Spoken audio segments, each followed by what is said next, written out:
This is my response to Izamen's argument, an argument that I consider to be the worst argument in all of ever. This is part 6, the conclusion. Izamen, pictured on the screen, said, "Now I'm growing sick and tired of typing out responses to a seemingly dense person known as Raspacia." Now, the solution to this problem is simple. Don't type out responses. Izamen said that anti-Semitism was not religious, it was racial. Just because it's racial does not mean that it can't also be religious. Religious-based racism. Matthew 27:25 says, "Jesus' blood," replied all the Jews, "be on us and our children." And note that it says be on us and our children, not us and our fellow worshippers, because it's religious-based racism. The concept of the master race is supported by Deuteronomy 7.6, which states, "The Lord thy God hath chosen thee to be a special people unto himself, above all people that are upon the face of the earth."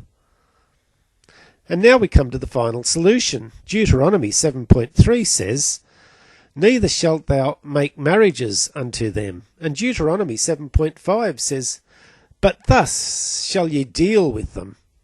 And Deuteronomy also says, "And shew them no mercy." Now God made a master race that was by definition fairly well perfect. Mixed racial marriages are against God's law because they pollute the bloodline. Hitler conceived the extermination of the Jews as a final solution. Hitler sees this as doing the Lord's work. Remember this quote from Hitler: "By defending myself against the Jew, I am fighting for the work of the Lord." Here Hitler invokes Jeremiah 48:10. "Cursed is he who is lax in doing the Lord's work. Cursed is he who keeps his sword from bloodshed." Hitler's racial plan was based on Scripture. In the comments to his video, Izamen states, "A few people have posted on here saying Hitler is Catholic and all kinds of stuff, but yet they give zero evidence." Well, when you have a method of comprehension that interprets Catholic as atheist, then of course there is zero evidence. How could there be evidence? Nothing anybody could say could ever be interpreted as meaning that he was Catholic. In fact, I wouldn't call it comprehending at all if you interpret Catholic to mean atheists. I'd call it bat-scat crazy. You would not have needed an argument which attempted to circumnavigate the evidence unless there was evidence that you needed to circumnavigate. Since your argument already implies that there is evidence showing that Hitler is Christian, no one needs to post it. In his video, Izamen calls me seemingly dense.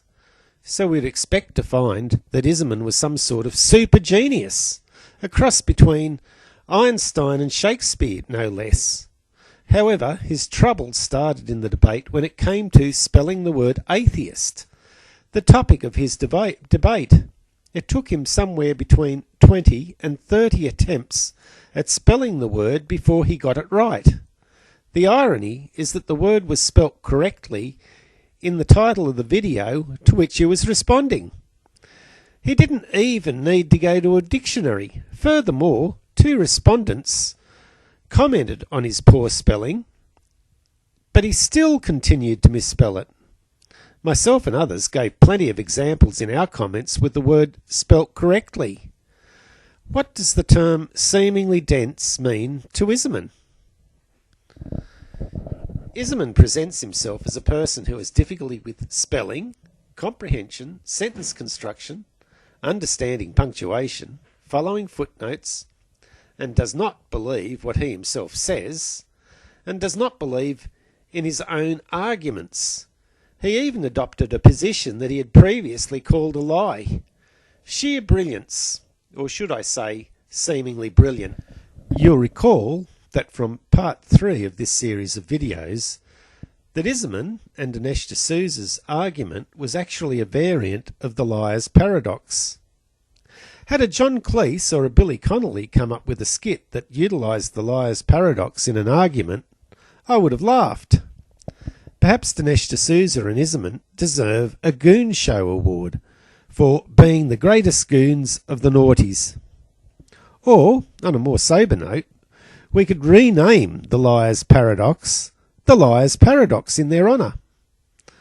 I know that doesn't sound any different, but if you look at the on-screen display, and in particular the location of the apostrophe, you'll get my drift. You'll recall that in part 1 of this series of videos, I showed that there was lots of evidence that Hitler was a Christian, and I alluded to the existence of much more. Then in part 2 of this series, we looked at Izamen's argument. It was an ingenious attempt to circumnavigate the mountain of evidence which showed that Hitler was a Christian. The very existence of Izamen's argument to circumnavigate the evidence is a testament to the fact that there is a mountain of evidence. Just to recap the argument, Izamen claimed that Hitler said that his public statements were meant as propaganda, and so in 2 we must only look at Hitler's private statements, and 3, in a private statement, Hitler referred to Christianity as a disease. Let's look at what has become of this argument.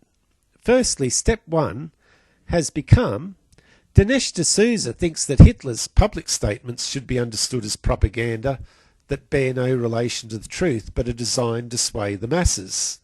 And this replaces the alleged quote by Hitler. Instead of having to look at Hitler's private statements, step 2 becomes we must not look at Hitler's private statements because they all show Hitler to be Catholic or Christian. So anything but his private statements. And finally, we know that the disease of Christianity is an interpolation in Hitler's table talk fabricated or erroneously introduced by Francois Guinaud, a renowned forger. It is not a bona fide Hitler quote. No wonder Izamen does not believe his own arguments. Who would? Izamen's botched arguments make God's existence highly unlikely. If God was omniscient, he'd know that Izamen was incompetent.